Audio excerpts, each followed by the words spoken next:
Halo guys, Assalamualaikum warahmatullahi wabarakatuh. Dengan saya Bisa Asad dari jurusan Perpajakan Angkatan 22. Di sini saya akan memaparkan materi dengan judul konsep persediaan dalam akuntansi pajak dengan dosen pengampu Dr. Wirmeka Putra, SASMSI, CLKNR, CSRS. Oke, langsung saja ke definisi persediaan. Secara garis besar, persediaan barang merupakan barang yang disimpan untuk dijual dalam proses bisnis sebuah perusahaan. Dengan dalih perusahaan memberi hak untuk menyimpan persediaan sebelum menjual produk tersebut. Hal ini biasanya terjadi karena perputaran persediaan yang cukup tinggi. Selanjutnya, persediaan. Ini sendiri dalam dunia akuntansi dalam negeri telah diatur dalam PSAK 5 yang menyatakan bahwa aset yang termasuk persediaan dalam beberapa situasi.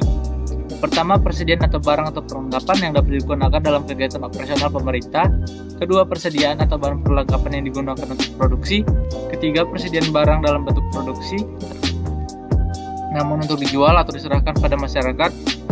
Keempat, persediaan atau barang yang menjadi barang jual maupun barang pelengkap kegiatan. Selanjutnya ada sifat persediaan. Terdapat beberapa persediaan yang menyatakan sebagai aset. Yang pertama, tersedia untuk dijual dalam kegiatan usaha normal. Kedua, dalam proses produksi dan atau dalam perjalanan. Ketiga, atau dalam bentuk bahan atau perlengkapan supplies untuk digunakan dalam proses atau pemberian jasa. Selanjutnya, jenis-jenis persediaan.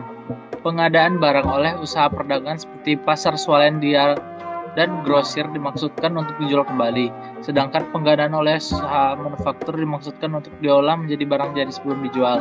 Usaha manufaktur mempunyai jenis-jenis persediaan, yaitu yang pertama bahan baku dan bahan perlengkapan. Biaya perolehan bahan baku atau raw material terdiri dari harga pembelian, ongkos angkut, biaya gudang, dan biaya lain-lain yang berhubungan dengan penyimpanan sampai bahan tersebut di dalam produksi. Bahan baku dapat digolongkan ke dalam bahan baku langsung dan bahan baku pembantu atau pelengkap. Kedua, barang dalam pengolahan. Barang dalam pengolahan atau work in process adalah barang yang masih dalam tahap penyelesaian. Ketiga, barang jadi atau finished goods adalah barang yang telah selesai diolah siap untuk dijual. Semua biaya bahan baku, biaya tenaga kerja, dan biaya tidak langsung telah selesai dibebankan. Lalu ada sistem pencatatan persediaan. Dalam akuntansi terdapat dua sistem pencatatan persediaan, yaitu yang pertama, sistem perpetual adalah sebuah metode pencatatan setiap waktu menyesuaikan transaksi input dan output persediaan barang. Biasanya metode perpetual ini dinamakan sebagai metode buku karena setiap stok persediaan barang yang masuk maupun yang keluar akan dicatat lewat pembukuan.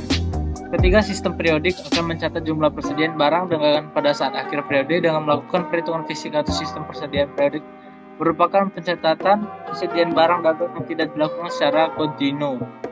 Pencatatan ini dilakukan di akhir periode sehingga persediaan akhir akan dihitung dengan melakukan stock of name periodik pada episode akuntansi, periode akuntansi.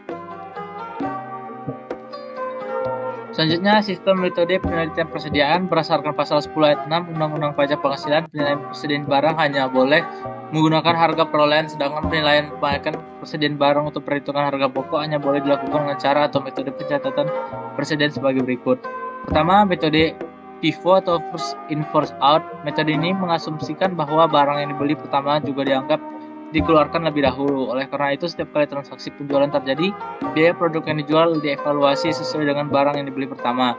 Kedua, metode rata-rata atau moving average. Metode ini mengasumsikan bahwa setiap kali inventaris berubah karena pembelian atau penjualan yang dilakukan oleh suatu perusahaan, sisa persediaan produk yang masih tersedia dirata-ratakan dan diperoleh dengan segera. Nilai rata-rata dari produk yang masih diakuisisi dengan membagi nilai persediaan dari produk yang masih ada dengan jumlah unit produk terkait.